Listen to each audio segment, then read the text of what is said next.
Nouvelle vidéo sur la troisième chaîne. Et dans cette nouvelle vidéo, on va parler du mode de navigation 3D de Blender. Donc si tu aimes tout ce que je fais, si tu es nouveau, n'oublie pas de t'abonner, d'activer la cloche de notification pour ne pas rater les prochaines vidéos de notre formation Blender côté architecture. Donc on va ouvrir Blender ensemble, tout doucement ici. Moi je l'ai installé, il se présente juste là. Voilà, je fais deux clics, automatiquement il s'ouvre. Donc je prends le temps aussi de patienter. Voilà. Donc j'appuie, hop. Donc aujourd'hui, on va parler du mode de navigation de Blender. Donc c'est vraiment une partie qui est très importante dans n'importe quel type de logiciel que vous utilisez. Vous devez bien comprendre le mode de navigation du logiciel. Donc ça peut être Blender, ça peut être 3ds Max, ça peut être SketchUp, ça peut être Twinmotion, Lumion, vraiment beaucoup de logiciels de manière générale.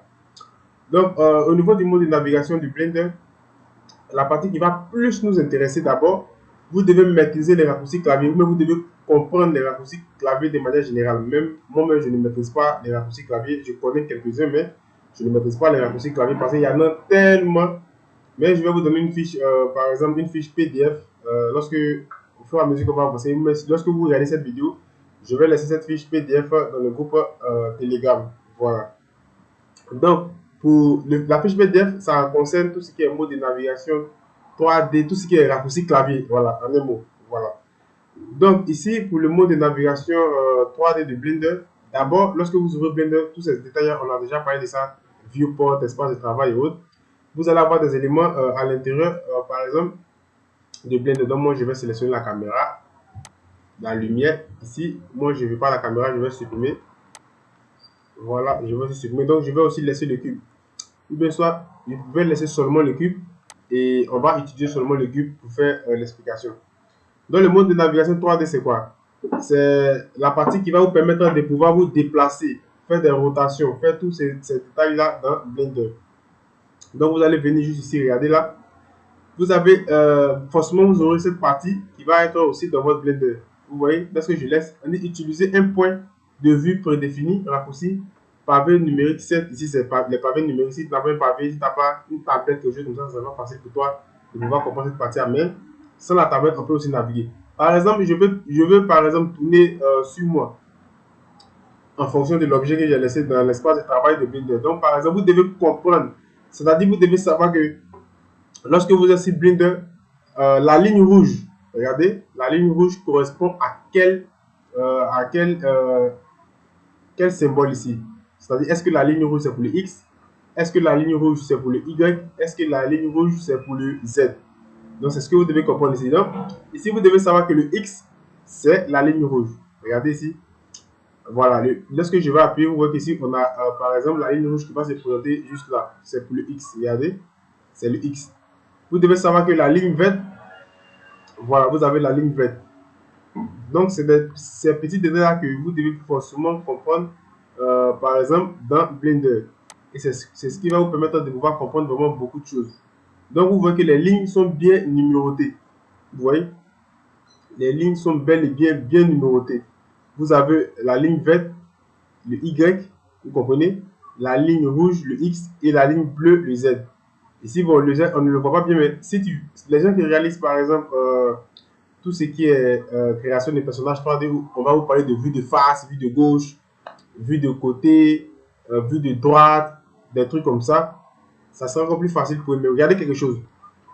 Essayez de, par exemple, appuyer sur chaque élément au niveau des lettres d'alphabet que nous sommes en train de voir ici. Regardez, par exemple, on va appuyer sur Z et regardez juste là. Ici, vous voyez qu'ils ont mis perspective utilisateur. Regardez très bien cette partie. Appuyez sur Z, vous allez voir qu'est-ce qui va se passer. Lorsque vous appuyez sur Z, qu'est-ce qu'on vous met, vous avez juste ici, orthogonale du dessus, donc la vue de dessus, vous voyez. Vous voyez ici, nous sommes en vue de dessus. Vous comprenez? Lorsque je vais appuyer, par exemple, sur Y, qu'est-ce que vous remarquez? Orthogonale arrière. Vous voyez ici, ça change. Lorsque je vais appuyer, par exemple, sur X, vous voyez, orthogonale de droite. Donc, vous voyez que c'est bien marqué. Voilà, donc c'est ce que vous devez bien comprendre ces parties-là. Donc, ici, vous avez le X+, vous avez le X-. C'est la même chose pour tous les autres. On va appuyer sur le X-, vous allez voir, regardez. Vous voyez ici, orthogonale de gauche. Donc, c'est quoi? C'est les vues de droite, vue de gauche, vue de dessus, vue de bas. C'est ces éléments qui sont en train de vous dire là. Donc, vous devez bien comprendre ces parties-là. Voilà. Donc, par exemple, si je viens, vous voyez qu'ici, on a Y plus et puis Y moins. Donc, par exemple, j'appuie sur Y moins et regardez, vous allez voir que le nom risque de changer. Regardez, hop. Orthogonale de face, vue de face. Ici, vous avez Z plus. Ici, vous avez Z moins. Lorsque vous allez appuyer ici, hop, vue de dessus. De dessous. Vue du dessous. Ici, ils ont mis orthogonale du dessous. Voilà. Lorsque tu vas appuyer sur le X moins, de gauche, on a parlé ça, dessous. Voilà. Donc, c'est ce que vous devez comprendre sur cette partie. Mais, on peut aussi réaliser cela, par exemple, on peut aussi réaliser cela avec notre clavier, c'est-à-dire avec notre clavier. Donc, lorsque vous allez appuyer, par exemple, vous allez voir le clavier de votre ordinateur. Vous pouvez bien voir, par exemple, le clavier de votre ordinateur. Appuyez sur 1. Vous voyez? Lorsque vous appuyez sur 1, qu'est-ce que vous voyez? On a orthogonale de face. 2. On va revenir sur 1. Vous voyez, on a orthogonale de face. Lorsque vous allez appuyer sur 2, vous avez perspective utilisateur. Lorsque vous allez appuyer sur 2. Lorsque vous allez appuyer sur 3, vous voyez qu'on a orthogonale de droite. Vous comprenez? C'est vraiment une partie qui est vraiment très très essentielle. Vous comprenez? Lorsque vous allez appuyer sur 0, bon, c'est comme ici un truc, ça ne dépend pas pour le moment. Il faut mesure qu'on va avancer, je vais vous expliquer. Donc, si vous utilisez ces éléments-là ici, vous pouvez aussi les utiliser sur les numéros de votre clavier. Vous voyez 1, on a eu 1, on a 3, vous avez 4 perspectives utilisateurs, vous avez 6, vous voyez, vous avez vraiment beaucoup d'éléments. Vous avez 8, vous avez 7, vous voyez. Donc, c'est à vous de pouvoir jouer avec le numéro de votre clavier, c'est-à-dire 1, 2, 3, 4, 5, 6, 7. Ces éléments, les chiffres, c'est à vous de pouvoir jouer avec tous ces éléments-là. Voilà. Donc, c'est ce que j'ai voulu vous expliquer, par exemple, dans cette première partie. Voilà. L'autre partie, maintenant, vous allez avoir juste ici, par exemple, c'est le zoom. Donc, lorsque je maintiens et puis je zoom, vous voyez, je fais un zoom avant. Vous comprenez? Je fais un zoom arrière. Un zoom avant, un zoom arrière. Voilà. Donc, c'est une partie aussi qui est aussi très importante. Vous voyez, souvent, généralement, ça va arriver que vous voulez aussi zoomer des éléments de votre pièce au niveau de votre construction. Peut-être qu'il y a des éléments que vous voulez zoomer pour pouvoir corriger quelque chose. Donc, cette partie de zoom va vraiment beaucoup aussi vous aider. Donc, si vous ne passez pas par cette partie, vous pouvez aussi faire aussi avec la molette de votre souris. La molette, c'est-à-dire le petit truc en forme de disque qui est sur votre souris où on a l'habitude de mettre la main dessus. Regardez ça. Zoomer. Vous voyez, vous zoomez avec ça, vous dézoomez, vous zoomez avec ça, vous dézoomez. Ici, vous avez déplacer la vue. Donc ici, vous pouvez déplacer la vue. Par exemple, vous pouvez déplacer votre vue. Regardez, vous maintenez et vous voyez, vous maintenez et vous bougez, vous voyez qu'automatiquement, je suis en train de, par exemple, déplacer ma vue. Donc, c'est vraiment aussi un détail aussi qui est vraiment très très important. Voilà. Ici aussi, de toute façon, ici, c'est tous ces éléments-là. Quand je vais vous laisser la fiche PDF où il y a tout ce qui est raccourci clavier, vous allez prendre aussi le temps de bien regarder et puis comprendre aussi beaucoup de choses. Ici, vous avez la caméra. Donc, la partie caméra, par exemple, si j'appuie, hop, la partie caméra, si tu appuies par exemple au niveau de la partie caméra, je vais essayer de revenir, regarder, hop, je vais faire nouveau, ne pas enregistrer, parce que ici, si vous oubliez, j'ai supprimé la caméra en fait, regardez, donc c'est pourquoi lorsque j'ai appuyé dessus, ça ne passait pas. Donc lorsque on va venir maintenant appuyer sur la partie caméra, vous voyez qu'automatiquement, il va me centrer la partie caméra. Automatiquement, il va seulement se focaliser sur le cube au niveau de l'option caméra que nous avons par exemple appuyé, va s'appliquer automatiquement. Donc, pour sortir de là, donc vous pouvez avoir par exemple des difficultés lorsque vous avez par exemple regardé ça, vous avez du mal par exemple à sortir. Donc, c'est très simple, vous allez venir appuyer seulement sur la caméra pour désactiver. Hop, automatiquement, vous allez désactiver la partie caméra. Voilà. Donc, ce que vous devez comprendre sur cette partie, c'est pas une partie qui est compliquée. Maintenant, ici, la partie, on dit la vue courante entre projection en perspective et orthogonale.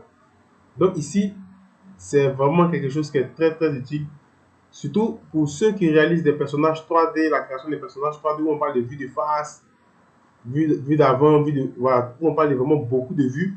C'est une partie qui va vraiment beaucoup les aider. Même si tu fais aussi tout ce qui est construction, ça va aussi aider, mais Je pense que là-bas, ils utilisent plus cette partie. Ils seront vraiment sur cette partie, vraiment.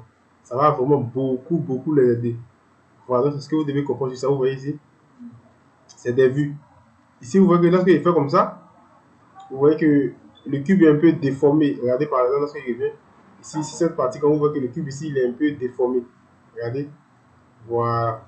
Au fur et à mesure qu'on va avancer, vous allez plus comprendre cette partie. Mais je ne pense pas que c'est une partie, on va trop insister là-dessus parce que ça va beaucoup parler de tout ce qui est création de personnages 3D, où il y a beaucoup de vues et autres. Voilà. Mais s'il y a des éléments à expliquer dessus, au fur et à mesure qu'on va avancer, on va en parler.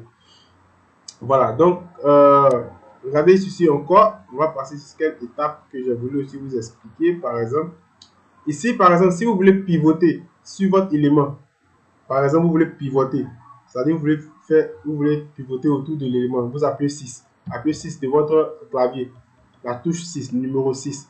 Donc, ça dépend en fonction de l'ordinateur que j'utilise, mais moi, c'est la touche 6 que j'appuie. Regardez, appuyez 6, vous voyez que lorsque j'appuie sur 6, automatiquement, je me mets à pivoter. Regardez, hop.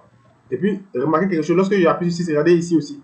Vous voyez qu'ici aussi, automatiquement, les éléments vont comme au niveau des symboles Y, c'est-à-dire des lettres. Vous allez voir que l'élément va se mettre aussi à pivoter. Donc j'appuie sur 6, regardez là-bas. Donc aussi tout se met à pivoter. Voilà. Lorsque j'appuie aussi sur 4, 4 aussi c'est pour pivoter. En fonction du sens. Vous voyez? Regardez l'autre. Ça c'est lorsque j'appuie sur 4. Regardez lorsque j'appuie sur 6. C'est en fonction du sens en fait. Ici, lorsque vous allez appuyer par exemple sur 2, c'est-à-dire vous pivotez du bas vers le haut. Vous voyez? Voilà, lorsque j'appuie sur 2. Donc vous aussi appuyez aussi par exemple sur 8. Voilà, du haut vers le bas. Vous voyez? Voilà. Donc ces éléments-là, ces détails-là, vous devez les connaître. Voilà, parce que ça, c'est forcément vous allez utiliser tout ce qui est vue. Lorsque vous allez commencer à modéliser vos plans et autres, forcément vous allez utiliser tout ce qui est vu. Voilà, donc c'est vraiment très utile. Donc c'est pourquoi, excusez, je prends le temps de réaliser des vidéos là-dessus. Moi, je prends le temps de réaliser la vidéo là-dessus pour que vous puissiez comprendre. Mais de toutes les façons, je vais vous laisser une fiche PDF dans le groupe Telegram et vous allez télécharger et vous allez prendre le temps de voilà, réviser, ça dépend de vous. Voilà, moi je ne me force pas trop avec ça à connaître tous ces éléments-là, mais j'essaie de comprendre l'essentiel et puis bon, voilà. Mais si toi tu veux aussi aller plus loin, je vais te laisser cette fiche-là et puis bon, ça va t'aider à pouvoir faire par exemple tout ce que tu veux faire au niveau de tout ce qui est mode de navigation 3D de Blender. Donc c'est ce que j'ai voulu vous expliquer. Au niveau de cette vidéo, il n'y a pas trop grand chose à dire. Donc, si tu aimes tout ce que je fais, si tu es nouveau, pour ne pas rater les prochaines vidéos, n'oublie pas de t'abonner, d'activer la cloche de notification pour ne pas rater les prochaines vidéos aussi, me suivre sur mon compte Instagram et autres. Et sur ce, je vais vous dire à la prochaine pour une autre vidéo. Ciao!